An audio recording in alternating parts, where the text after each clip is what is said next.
3-4 महीने ठीक रहे हैं। ठीक है। आते जाते थे, बैठते थे। हम्म। ठीक है। तो एक दिन उनके माँ बाप को पता चल गया। ठीक है। ठीक है। तो उन्होंने बोला इसको तलाक दे दो। हम्म। ठीक है। तो मैंने अपने रिश्तेदारों में शादी करनी है तुम्हारी। ठीक है। बस। तो बस तलाक दे के चला गया। जी। उसके बाद नहीं रब्ता हुआ आपसे? नहीं, आगे यही सोच रही हूँ कि उधर से तो बेइज्जत हो गई हूँ, बदनाम हो गई हूँ। ठीक है। तो आगे भी नहीं जॉब मिल रही। ठीक ठीक है। है। तो अब यही सोच रही हूँ क्या करूँ, कैसे निज़ाम पूरे होंगे। ठीक है, कैसे ज़िंदगी बसर होगी। अस्सलाम वालेकुम नाज़रीन, मैं हूं आपका मेज़बान अहमद गौहर। नाज़रीन, मेरे साथ 25 साला मुस्कान मौजूद है। इस बच्ची के वालिदैन नहीं है, माँ बाप दोनों की डेथ हो चुकी है, भाई भी कोई नहीं है, छोटी 2 बहनें हैं और ये है 3 बहनें हैं टोटल हैं। तो घर की कफ़ालत करने के लिए ज़ाहिर है कि फिर इनको मजबूरी तौर पर घर से निकलना पड़ा। ये पढ़ी लिखी थी तो उन्होंने सोचा क्यों ना मैं टीचिंग की जॉब कर लूँ। तो ये किसी स्कूल में पढ़ाती थी, तो वहाँ से इनका प्रॉपर गुजारा नहीं होता था। आपको पता तनख्वाह वहाँ पे थोड़ी होती है। तो फिर उन्होंने एक अकेडमी ज्वाइन कर ली ताकि थोड़ी सी मज़ीद सपोर्ट हो सके और घर का गुजारा अच्छे तरीके से हो सके। तो वहाँ पे इनके साथ इस तरह का मामला हुआ कि इनको किसी छोटी उम्र के लड़के से प्यार हो गया। तो इन्होंने जो है ना उसके साथ कोर्ट मैरिज कर ली। कोर्ट मैरिज करने के बाद उसके वालिदैन ने उस बच्चे को समझा के या भड़का के या कुछ भी कह लें आप, उसको कह के जो है ना वो इसको तलाक दे दी कि हमने जो है ना वो शादी अपने ख़ानदान में करनी है, तुमने इस बड़ी उम्र की लड़की से शादी क्यों की है। ये सारा माजरा क्या हुआ, क्यों हुआ, किस तरह से हुआ, इनसे जानते हैं। अस्सलाम वालेकुम। वालेकुम सलाम। माँ बाप मेरे सिर पे नहीं है। ठीक है। छोटी बहन है मेरे पास, उनका भी खर्चा मेरे सिर पे है। ठीक है। तो मैं स्कूल बच्चे पढ़ाती हूँ। ठीक है। उधर से 12,000 रुपया तनख्वाह मिलती है मुझे। ठीक है। ठीक है। तो वो पैसों में मेरा गुजारा नहीं थी होता। ठीक है। ठीक है। उधर से वो जो उनसे पैसे मिलते थे उस पैसों में मेरा गुजारा नहीं था होता। ठीक है। तो बिजली के बिल हो गए, किराया हो गया, घर के खर्चे हो गए, खाने पीने का मसले मसाइल हो गए। ठीक। ट्यूशन की जॉब मिल गई मुझे उधर से। तो अच्छा अच्छा, यानी कि 12,000 तनख्वाह थी आपकी स्कूल की, तो उसमें गुजारा नहीं हो रहा था आपका, तो फिर ट्यूशन की एक और जॉब साथ कर लिया जी आपने। जी। ठीक हो गया। तो फिर ये जो आपने ये लड़के से शादी की है, तो भाई ये मामला किस तरह से हुआ है?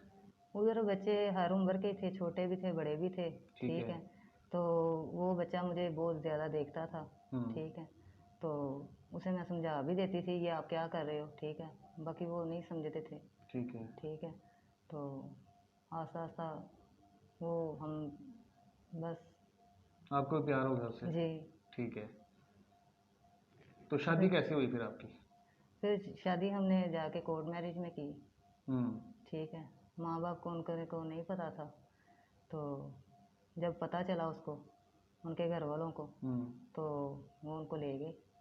नहीं, तो शादी करने से पहले उसने अपने घर में बात नहीं की थी कि मैं इससे शादी करना चाहता उसको मैंने बोला था कि अपने माँ बाप को बताओ। ठीक है।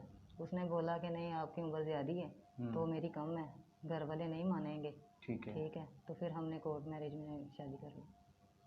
ठीक हो गया। मुस्कान, ज़ाहिर है कि वो लड़का जिसका बता रही हैं वो उसकी उम्र 20 साल थी, जी आपकी उम्र 25 साल है, 5 साल आपसे वो छोटा था। जी तो उस वक्त आपको नहीं पता चला कि एक तो मेरा स्टूडेंट है ये, जी दूसरा उम्र में मुझसे छोटा है, जी। तो मैं इससे शादी करके जो है ना वो ना तो ये मेरी जिम्मेदारी उठा सकता है, ना वो सारे मामले कर सकता है, तो फिर किस तरह से आपने मतलब सोच लिया कि मैंने इसके साथ शादी कर लेनी?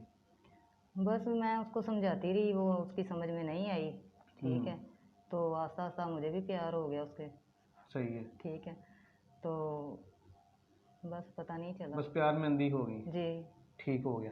तो अब उसके माँ बाप ने तलाक कैसे दिलवाई आपको?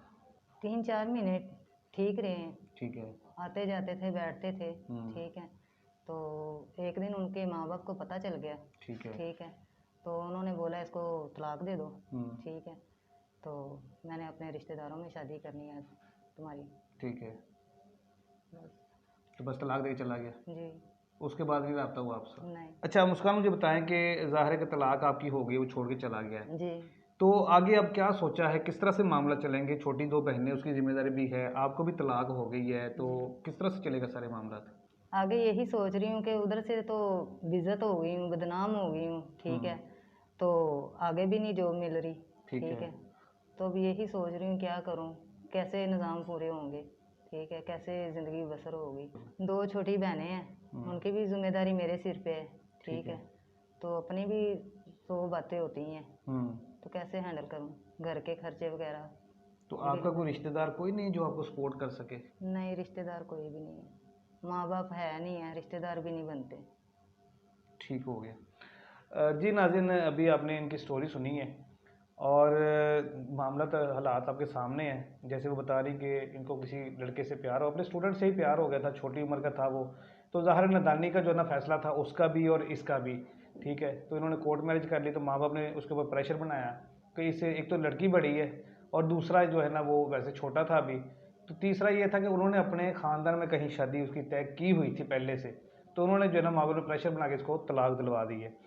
अभी ये बेचारी अकेली है, छोटी 2 बहनें हैं इसकी, तो तीनों बहनें ही हैं, ना कोई भाई है ना कोई और रिश्तेदार इनका जो वो इनके सर पे हाथ रख सके। तो आप सबसे गुजारिश है कि जितना ज़्यादा हो सके आपने इनकी हेल्प करनी है, बल्कि हम सब ने मिल के करनी है, ठीक है ना।